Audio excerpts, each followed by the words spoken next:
So we've been asked by Mark to give a tour of the boat. So I'm going to take you downstairs and show you around the boat. Is that okay, Captain? Of course it is. Okay. So, starting off with the stairs, we normally go down backwards. So you turn around and go down these stairs. They're quite steep. It's calm now. It's calm now, so I'm just going to go forwards. Coming down the stairs, first thing you come across is the cabin, the aft cabin. It's quite a tight little space in here. Here's me inside here spinning around. It is really quite tight. It's got a berth down there. It's currently got some gear on it of ours. It's a double berth, so your heads go here and your feet go down the other end. So you sort of have to, come out over the pillows to get out. So that's cabin in here. There's some storage, not much storage. We've got some shoes and things stored in there, and some drawers where we've got Greg's power tools. We've just currently got our grab bag, Ollie the owl, some spare blankets and things stored in here. But this is, if we have any guests, they stay in here. As you can see though, quite a tight space. Then we've got the main head, and there's a basin. This also comes out and is the shower. We're pretty stringent with our use of water, so a shower is about 4 litres maximum of water that you can use, because we've got a 400 litre tank, so we try and keep our water quite precious. Electric toilet. So, as the sign says, you just flush and hold it down for 10 seconds. The motor's under the stairs. Let me show you that. Greg's going to quickly show us the motor.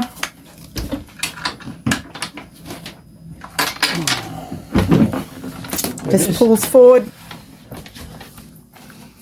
There you go. I might check the oil on here.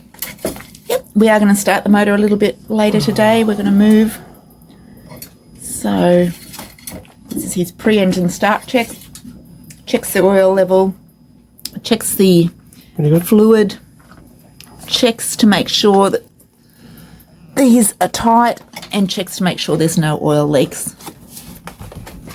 I'll just keep taking you through. Here is the breaker system.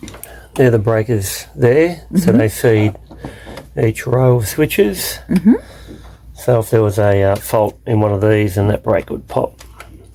It's our voltage amps, so we can check the batteries.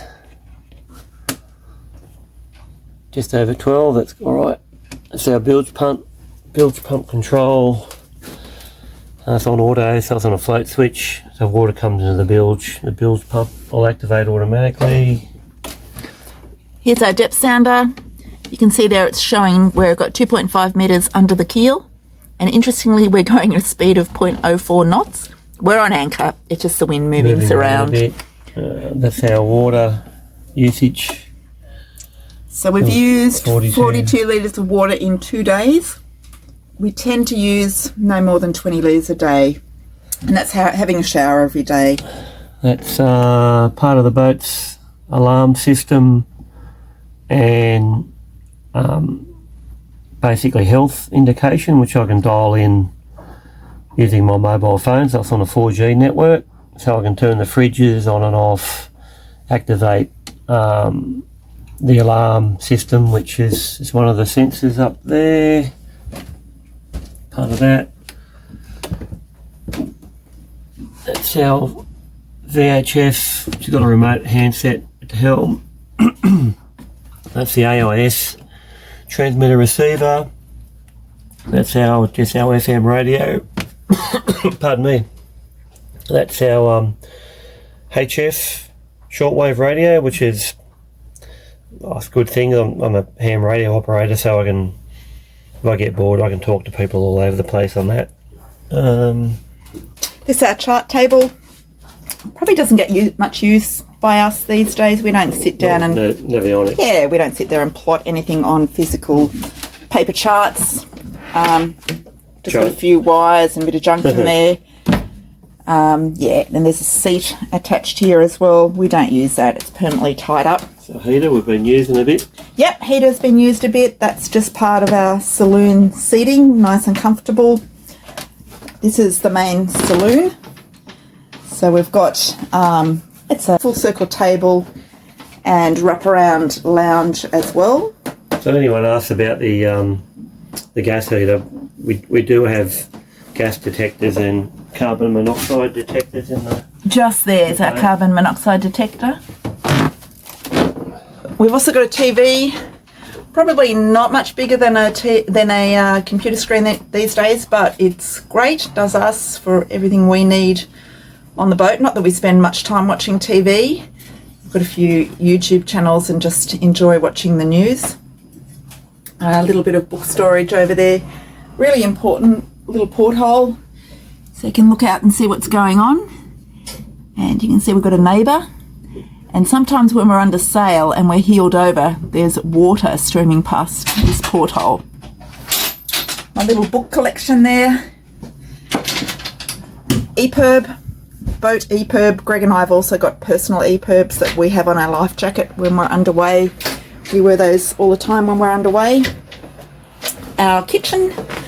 So we've got a double sink, which is really handy. We've got a salt water wash. So that means we can rinse off plates just by doing that. Salt water, not wasting fresh water. Out of the ocean. We've got a freezer storage down here. I've got quite a few meals and things that I pre-prepared for us to come away, so that's a pretty full freezer. Storage up there, plates, etc. We've got a little microwave that runs off an inverter. We've got saucepans, fry pan up there, utensils, cutlery, etc. Little spice racks here. Our pantry, it's all slide out.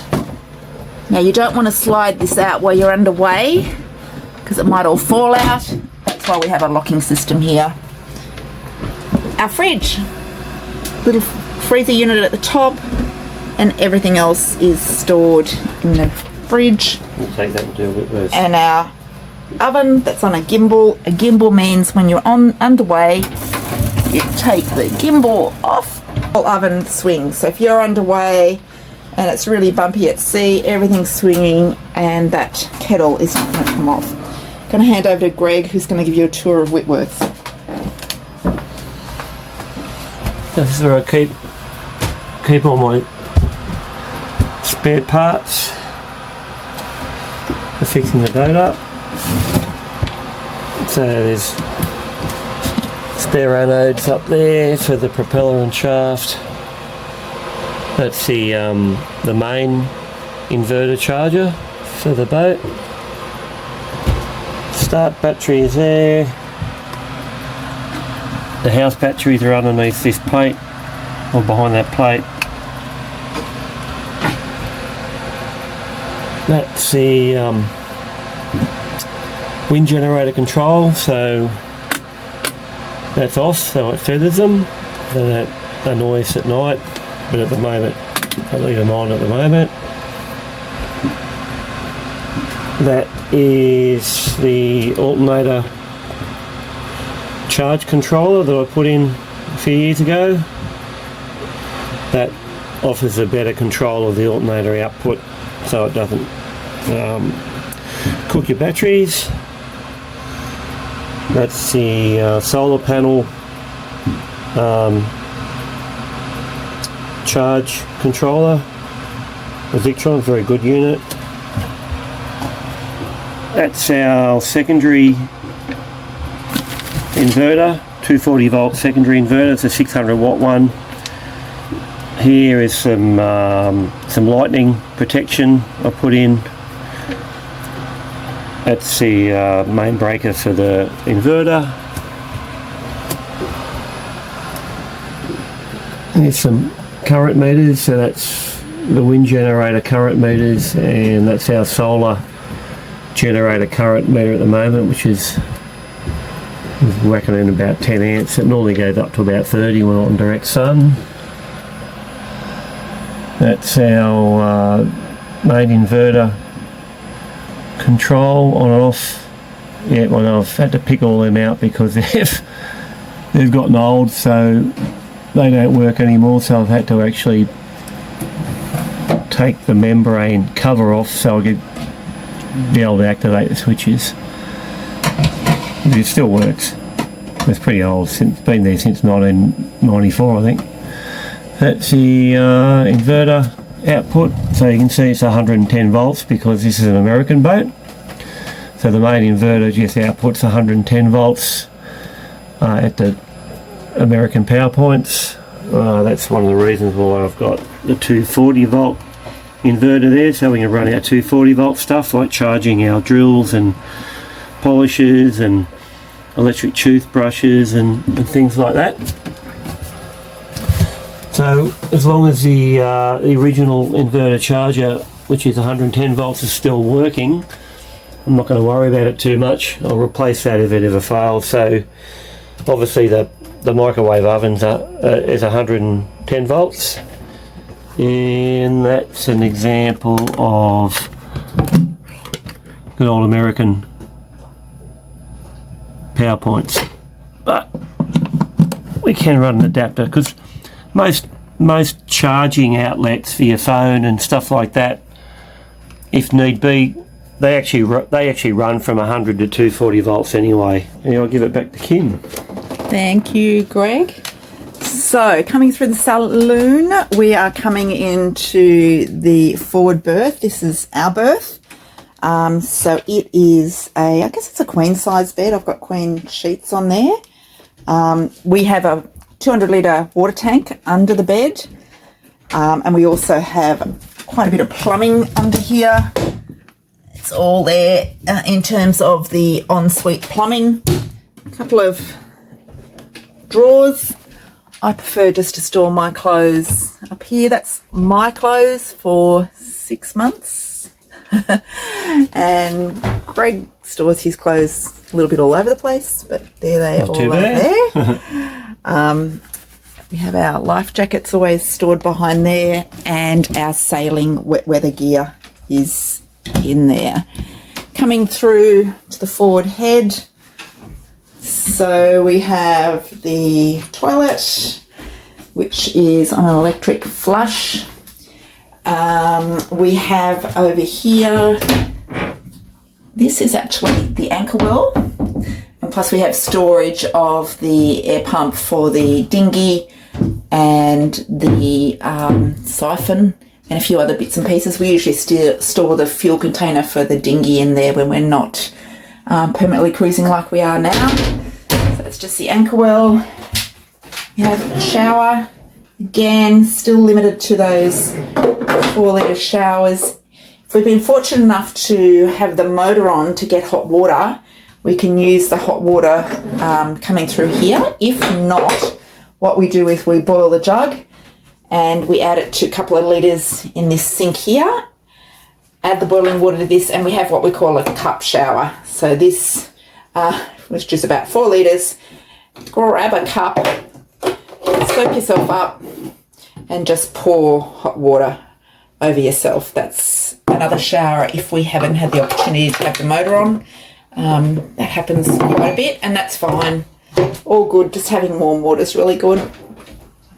That's the hatch at the front of the boat. Just open that out, show you where we are. So coming up here, there we go.